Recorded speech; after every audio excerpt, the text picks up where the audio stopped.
Bonjour à tous, bienvenue sur ma chaîne d'information. Lucie Bernardoni, un nom familier au public français de Star Academy, était une candidate prometteuse lors de la 4e saison de l'émission en 2004. Figure emblématique de l'émission, elle a marqué les esprits en atteignant la finale, face au vainqueur Grégory Lemarchal, légende de l'émission. 2 décennies plus tard, Lucie a non seulement cessé d'être candidate, mais est également devenue une figure importante de l'équipe pédagogique de Star Academy, assumant le rôle de répétitrice vocale dès la 10e saison en 2022. Forte de son dévouement et de son expérience, elle est devenue une sœur et une mère spirituelle pour les jeunes candidats, les guidant à travers les épreuves difficiles de l'émission. Pourtant, derrière les projecteurs et les sourires à l'écran, la Star Academy n'est pas seulement un lieu de formation des talents, mais aussi un environnement sous haute pression où les relations, les tensions et les émotions explosent. Dans une récente interview accordée à Télé Loisirs et publiée sur public.fr le 31 juillet 2025, Lucie Bernardoni a confié avec franchise les tensions et les conflits qu'elle a vécus tout au long de son parcours au château de Damary-Lélis, en tant que candidate et coach. Ces révélations éclairent non seulement le côté sombre de l'émission, mais témoignent également de l'honnêteté et de la profondeur avec lesquelles Lucie perçoit l'amitié. Sa carrière et les défis qu'elle a rencontrés. Cette vidéo retrace le parcours de Lucie Bernardoni à la Star Academy, de ses débuts en tant que candidate, aux tensions et conflits dans ses relations avec ses collègues et amis, jusqu'à son rôle essentiel dans la formation d'une nouvelle génération d'artistes. Nous explorerons comment Lucie a surmonté des défis personnels et professionnels pour devenir une icône de persévérance et de passion. Lucie Bernardoni, née le 4 février 1987 à Nice, en France, a débuté son parcours musical très jeune.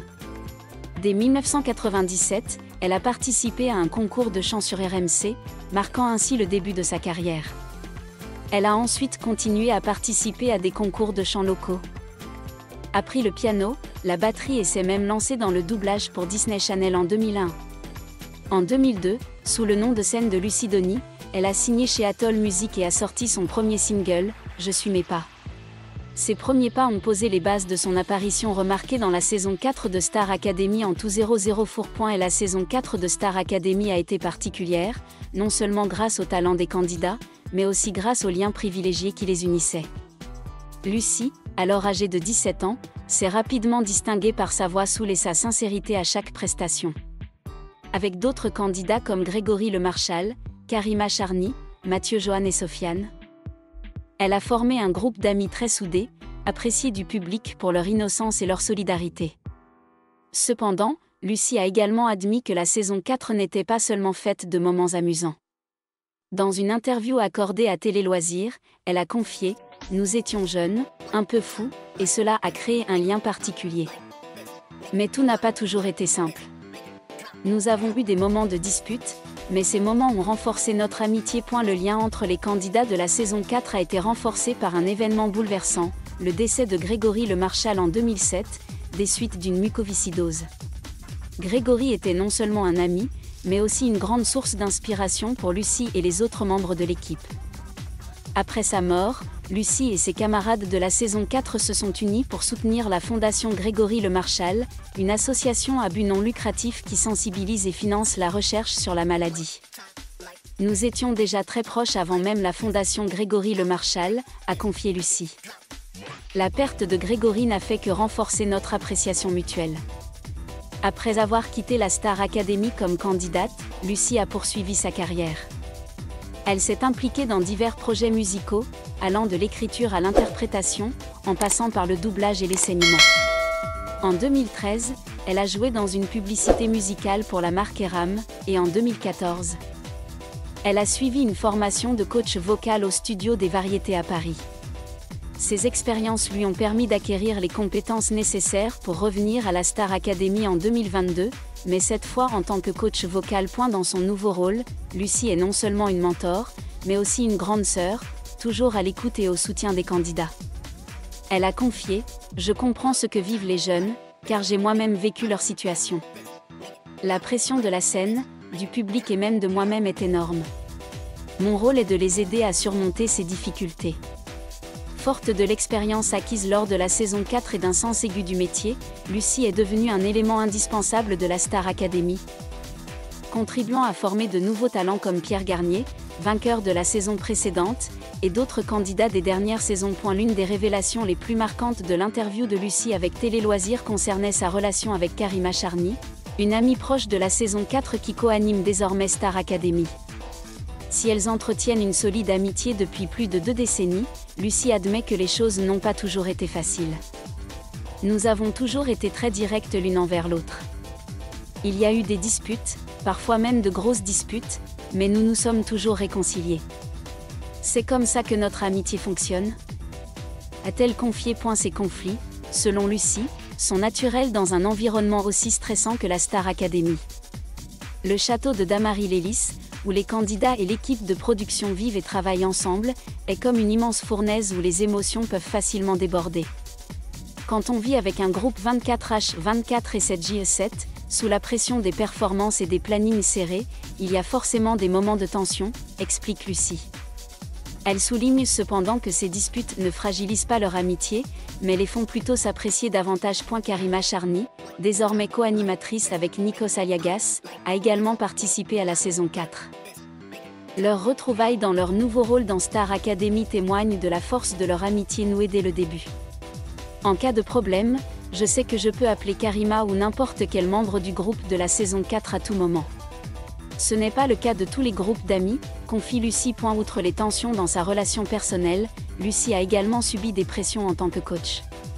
Un incident notable, relayé par la presse, a été la critique de Lucie pour sa sévérité lors d'une évaluation de candidate en octobre 2024. Dans l'épisode diffusé le 22 octobre, Lucie, accompagnée de Fanny Delegue et Sophia Morgavi, a organisé une audition pour les candidates afin de choisir celle qui interpréterait la chanson solo This Is Me. Lorsqu'Emma a échoué à terminer sa performance, Lucie a exprimé ouvertement sa déception. « Emma, on ne peut pas te laisser retenter ta chance. C'est une audition, pas une répétition. Si tu n'es pas prête, tu ne seras pas sélectionnée. » La réponse de Lucie a suscité la controverse sur les réseaux sociaux. Certains téléspectateurs ont trouvé son ton trop dur, tandis que d'autres ont soutenu son approche sérieuse, arguant que c'était une façon de préparer les candidates aux pressions de l'industrie musicale. Lucie a ensuite précisé qu'elle ne prenait pas Emma personnellement, mais qu'elle cherchait simplement à souligner l'importance de la préparation et du professionnalisme. « Je déteste dire ça, mais lors d'une audition, tout le monde doit respecter les mêmes règles, a-t-elle déclaré. Cet incident illustre la pression à laquelle Lucie est confrontée pour assurer la qualité du spectacle tout en préservant l'équité et en encourageant les candidats. Son rôle ne consiste pas seulement à enseigner le chant, mais aussi à guider les jeunes candidats pour qu'ils puissent affronter l'échec et apprendre à grandir grâce à leurs erreurs. Outre ce conflit interne, Lucie a également dû faire face aux réactions négatives des fans de la Star Academy. En février 2025, elle a pris la parole sur les réseaux sociaux pour défendre la candidate Maureen, critiquée pour son choix de chanson lors d'une représentation. Lucie a alors demandé sans détour à ses fans de se calmer et de cesser leurs attaques personnelles. Cependant, cet appel a déclenché une nouvelle vague de controverses, certains téléspectateurs affirmant que Lucie défendait la candidate de manière partiale. Cet incident illustre la pression à laquelle Lucie est confrontée lorsqu'elle travaille sur une émission à large audience. Chacun de ses faits et gestes, chacune de ses paroles, peut être analysée et jugée sous de nombreux angles.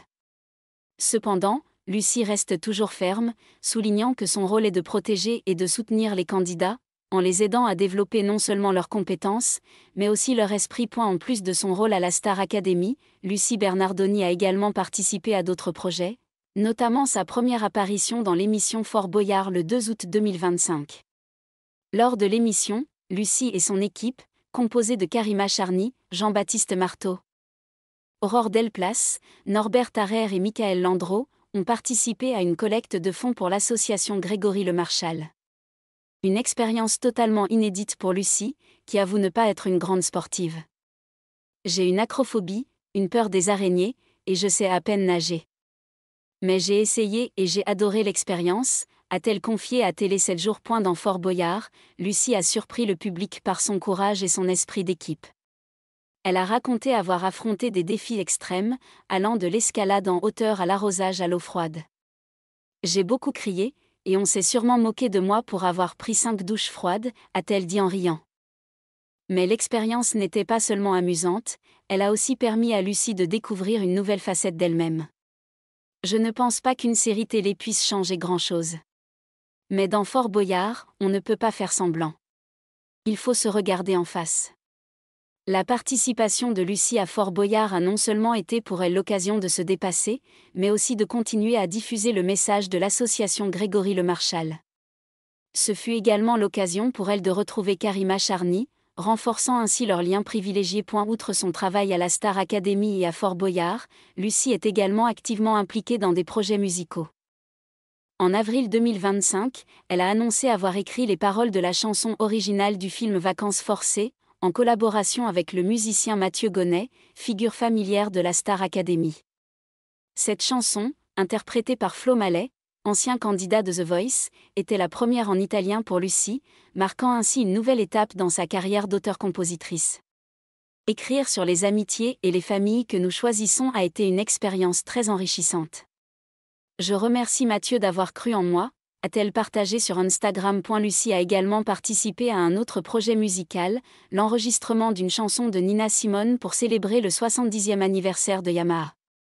Ces projets témoignent de la polyvalence de Lucie, non seulement en tant que chanteuse et formatrice, mais aussi en tant qu'artiste créative, toujours à la recherche de défis. Et la vie privée de Lucie a également été largement médiatisée.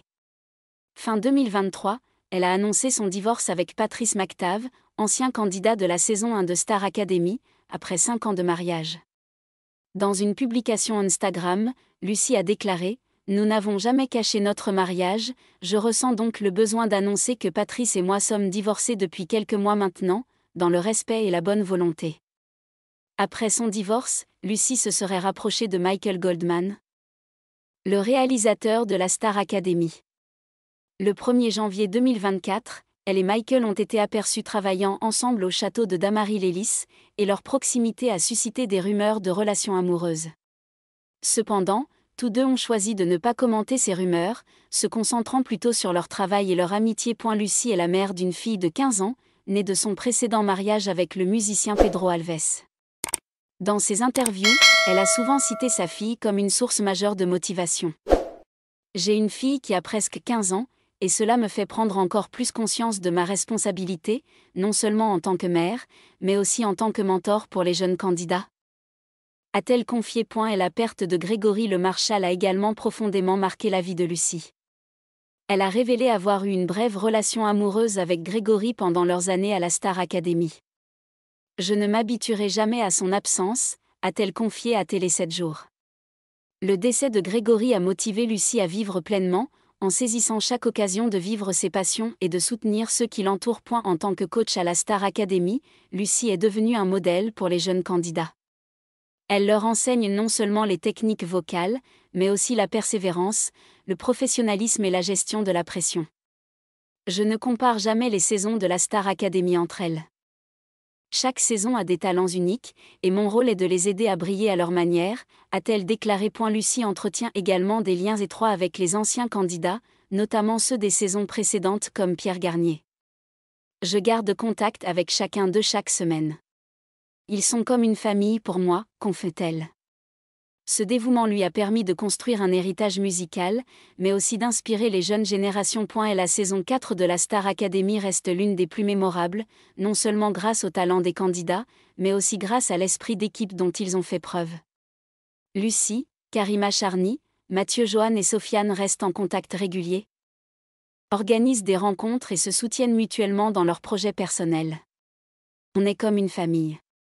Même quand on n'est pas d'accord, on trouve toujours un moyen de se retrouver, confie Lucie. Et la fondation Grégory Le Marchal occupe une place importante dans la vie de Lucie. Non seulement elle participe à des événements de collecte de fonds, mais elle utilise également sa voix pour sensibiliser le public à la mucoviscidose.